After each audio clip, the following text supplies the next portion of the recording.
Сәлеметсіздер ме балалар? Бүгін бірінші сабақты өтетін боламыз.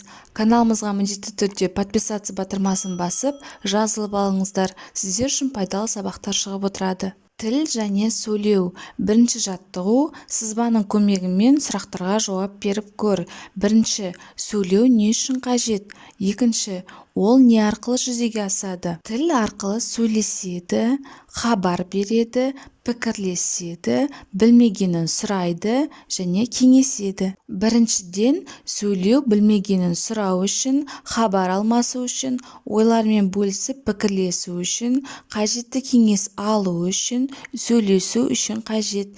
Екіншіден, сөйлеу тіл арқылы жүзеге асады. Екінші жаттығу, өлеңді мұқият тыңда.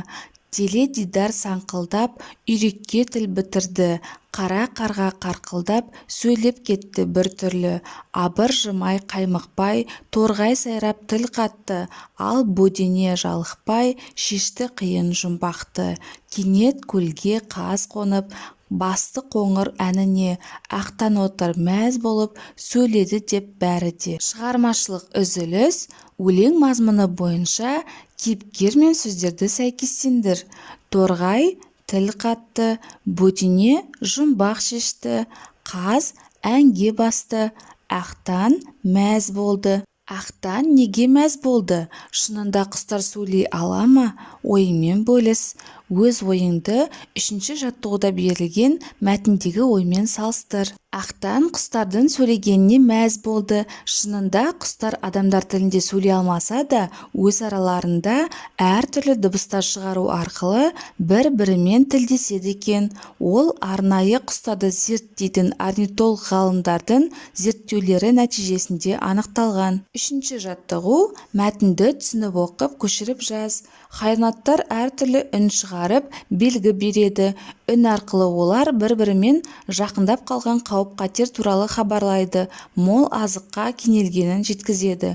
Сөйлеу тек адамдарға ғана тән. Жас сәби сөйлеуді үлкендерден үйренеді. Соңғы екі сөйлемге сұрақ қой, жауап беріп көр. Сұрақтарға жауап беруге сөйлеудің қай түрін қолдандың? Сөйлеу кімдерге тән қасиет? Сөйлеу тек адамдарға ғана тән. Жас сәби сөйлеуді кімдерден үйренеді? Жас сәби сөйлеуді үлкендерден үйренеді. Бұл жерде сөйлеудің жазбаша түрін қолдандым. Төртінші жаттығу, суреттерге қара. Оларды сөйлеудің ауызша және жазбаша түріне ажырат. Бірінші суретте қыз өлең айтып тұр. Бұл сөйлеудің ауызша түрі. Ал сол жағындағы суретте хабарландыру жазулы тұр. Ол сөйлеудің жазбаша түріне жатады. Бесінші жаттығу, өлеңді жатқа жаз. Ата мені қуантты, маған берді құлақты. Жақсы сөзді құлағын тыңдасын деп шырағым. Маған берді тіл үшін, шешем бол деу мұнысы. Атасы құлақты не үшін берді? Жақсы сөзді тыңдасын деп, жақсы сөзді оқысын деп, жақсы сөзді айтсын деп, жақсы сөзді жазсын деп. Қалай ойлайсыздар балалар?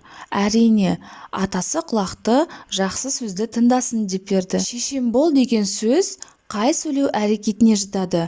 Тыңдалым, оқылым, айтылым, жазылым. Қайсысы? Әрине, шешем бол деген сөйлеудің айтылым әрекетіне қатысты. Өз үйшігіңе кіргіз ойынын ойнайық. Ауызша тілде сөйлеу және жазбаша тілде сөйлеу берілген. Ауызша тілде сөйлеуге әрине бізге тыңдалым, оқылым, айтылым жатады. Жазбаша тілде сөйлеуге жазылым жатады. Осымен біздің сабағымыз аяқталды. Каналымыз пайдалы болған болса, міндетті түрде лайк басып, тіркеліп алыңыздар.